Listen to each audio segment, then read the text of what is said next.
The morning opened flat and pale over the sea, a sheet of washed steel beneath a low, indifferent sky.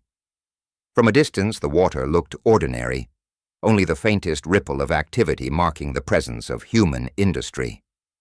Up close, however, the line between sea and sky felt fragile, a thin staging ground for plans that had been rehearsed in quiet rooms and behind shuttered screens. He called himself Soil on the logs, a short, functional callsign that fit inside the bunker's hush. For weeks he had been waiting for permission that might never come. A narrow window when a surveillance node perched on a distant offshore platform would be momentarily vulnerable. The platform had been taken over and re-outfitted by an occupying force months earlier. Its watchful systems patrolled the corridor of water out to the horizon and shaped the movements of ships and small craft for a wide swath of the sea. The coastal nation on the other side of the water had felt that shadow in every operation, and the people who tracked the corridor had made plans to carve paths through it. On the morning the order came, Soil sat with a headset that fed a synthetic world into his eyes. The goggles were odd, part sport, part theater, a visceral conduit between human decision and machine motion. A small, unremarkable aircraft waited on its launch frame beneath the reeds. Someone had built it cheaply, improvisationally, parts they salvaged, soldered, tested and tested again. But the cheapness and the ingenuity were part of the point. In the right hands, simple tools could unsettle great certainties. "Send it!" came the authorization across the encrypted line. There was a soft promise in that word, and like any promise, it carried risk. Soil let out a breath, calibrated his nerve, and stroked the controller. At once the small craft left the ground and became a line of light across the water, a moving thought whose consequences were still unproven.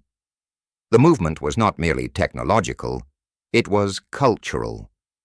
Over the last 2 years, the tools of reconnaissance and strike had become more accessible, less the exclusive preserve of big budgets and state arsenals.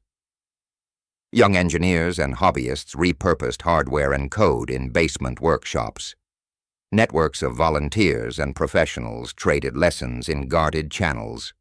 In that mixing of maker culture and necessity, something new had been born.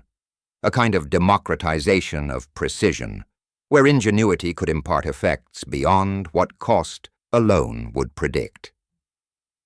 Soil's mission was surgical by intent, a point target identified for its strategic value. The occupying force used the platform as a sensor and relay, its presence constraining movement across the sea. Removing that sensor would not win a war by itself, but it would change the geometry of control for a season. It would create a corridor of relative freedom where ships and operations could move with less risk of being seen and tracked. He watched the live feed, so closely that the notional distance between him and the tiny camera on the aircraft collapsed. On the screen, the sea was a moving skin, the platform an iron silhouette rising above it. Men in high-visibility jackets and uniforms moved across deck plates, unaware that eyes other than theirs now watched from a different angle. The feed was intimate. Soil felt the pilot's connection, as if it were a thread running from his hands to the little machine's rotors. That intimacy was part empathy, part control, and it made the act of sending something into harm's way feel like something more than a technical maneuver. It felt like a moral choice. Far offshore, the platform's surveillance apparatus swept in its endless mechanical patience. In another tent, operators on the other side watched their displays with familiar confidence. Their systems had been the reason why so many undertakings had failed to darken the sea lanes. Removing that confidence would be a blow whose sound carried beyond the moment of impact. The aircraft took a route that had been planned to reduce exposure. That sentence understates the invisible calculus that guided the decision-makers. A mesh of reconnaissance, weather, signal reports, and the fragile human judgments that accompany them. They did not fly in a straight line. They sought the seams of detection that lay between one watchful system and another, the small creases in monitoring where something small and fast could slip through. By the time the craft crested the last swell and the platform filled the frame, Soil's hands were steady, but his pulse was a drum behind his teeth. On deck, the workers moved with the lazy, habitual motions of people who believe the day belongs to them. They had been living in a dangerous world for a long time. Danger was a neighbor they had learned to ignore. That ordinary rhythm made the scene both poignant and terrible. Someone on the platform glanced upward and shouted.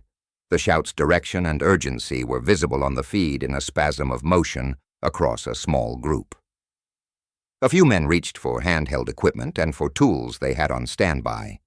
But the sea is a wide place, and the moment of recognition came too late to change the arc of events. The little aircraft closed the distance with a quiet efficiency that felt inevitable on the screen. The impact, when it came, was a short, incomprehensible note, a shock of light and a sudden turbulence in the video, then smoke and ragged silhouettes where the sensor array had once spun. What Soil saw in that split of time was both a technical assessment and a flood of feeling. Metal parts raining away, a rotating dish mangled at its mount, the human figures caught in the periphery of damage. The platform's eyes had been knocked out in a single perfectly placed stroke. The instrument that had shaped months of constraint now lay inert. For the operators back on shore, something changed in the architecture of control. A swath of sea that had been bright to the occupying force's senses would be darker for a while. And yet the first strike was only the beginning of the narrative. The second element, an unmanned surface vessel, larger by design and purposed differently, was already underway. Where the small craft had been an instrument of precise disruption, this other vehicle represented a different logic. Mass, momentum, and the capacity to destabilize a structure meant to endure storms and industry. It moved through the sea's skin like a bullet through cloth, not in detail, but in effect. Its approach arranged to exploit the platform's now impaired awareness and to press a judgment that the earlier strike had enabled. To tell the story strictly by timetables and technical specs would be to strip it of its human texture. What mattered in the unfolding were the decisions, whether to wait or to act, whether to press advantage when an opening presented itself, whether to accept collateral harm in pursuit of a military or strategic objective. The people who authorized and conducted these moves were aware of the chain of consequences they might unleash. They had discussed scenarios late into the night, mapped risks and contingencies, and understood that the immediate effects would ripple into logistics, politics, and public perception. When the larger craft closed and struck, the platform's fate unspooled with a terrible clarity. The impact set off a sequence of structural failures.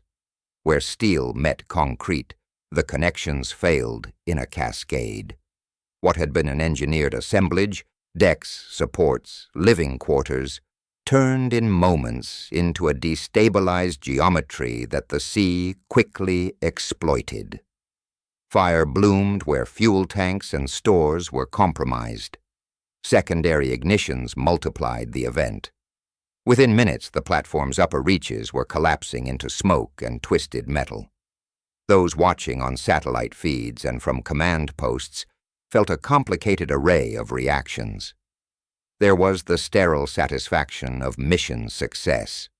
A critical sensor had been neutralized, and a forward outpost that hosted communications and logistics had been rendered unusable. There was, too, a sober recognition of loss. Structures do not collapse without consequence, and humans who live, work, and defend such installations face mortal peril when containment fails.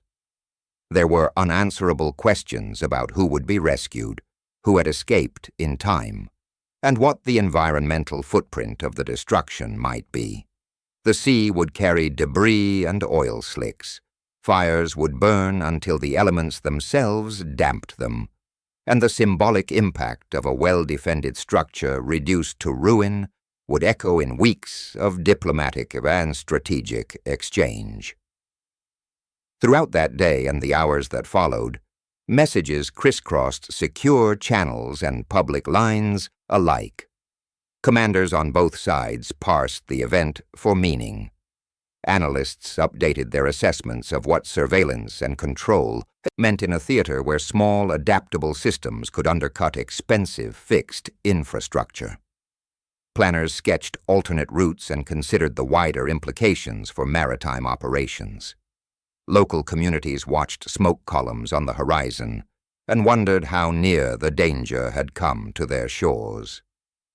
People on both sides of the event would later return to human accounts because numbers and technical reports could not capture the whole truth. A platform crew member described a day that had begun with routine maintenance and ended with the disorienting geometry of collapsing metal. An operator who had executed the mission later spoke of an awkward mix of professional focus and the weight of consequence.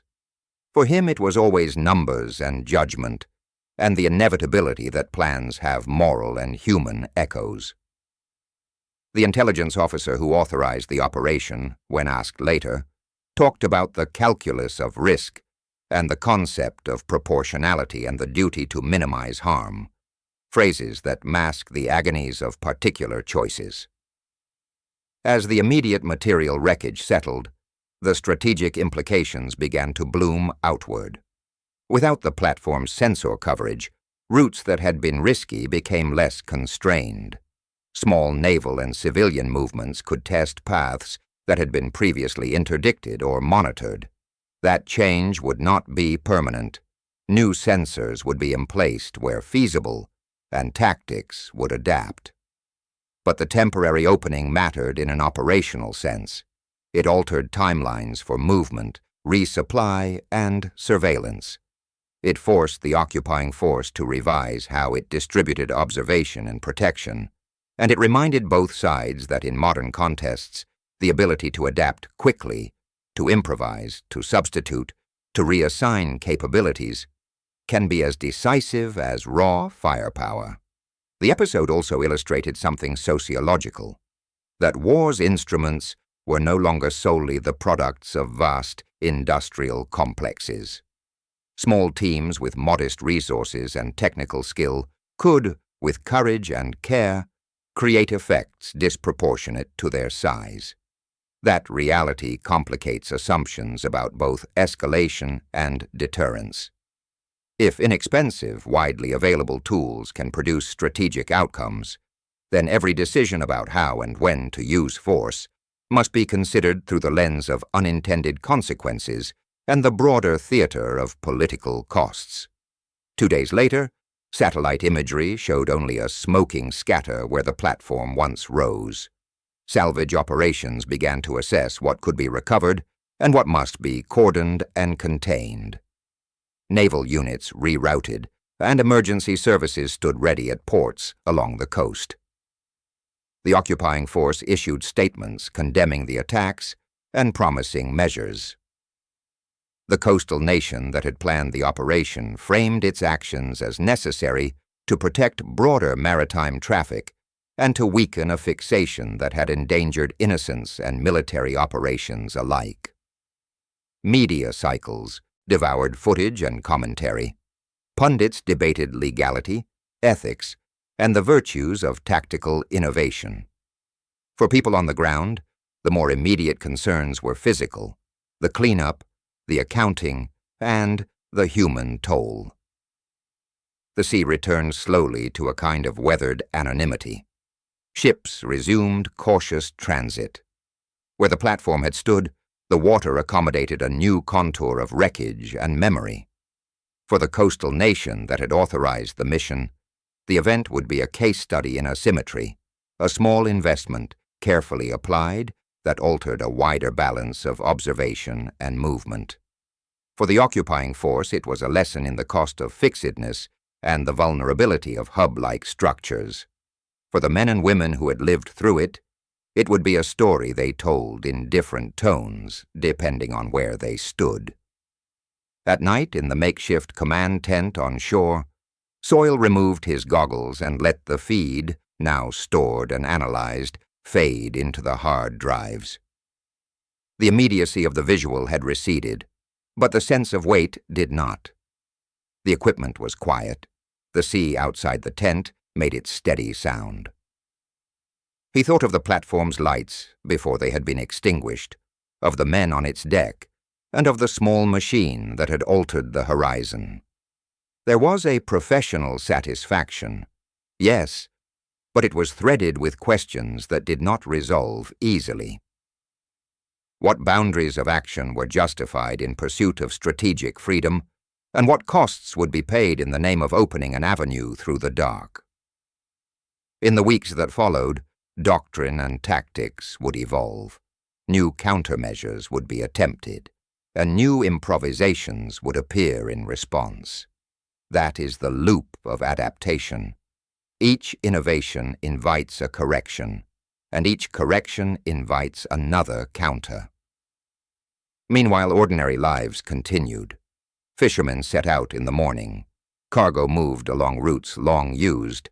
Families argued over dinner, and the world adjusted to the changed shape of the sea. The event would be catalogued in reports and cited in debates, but what mattered most to those who had been closest was simpler: how to keep the next operation cleaner, how to protect non-combatants, how to ensure that a necessary military step would not create avoidable suffering. In that quiet accounting, they found the narrowest, most important human margin, the responsibility to choose wisely when the tools at hand can do great damage as well as great good.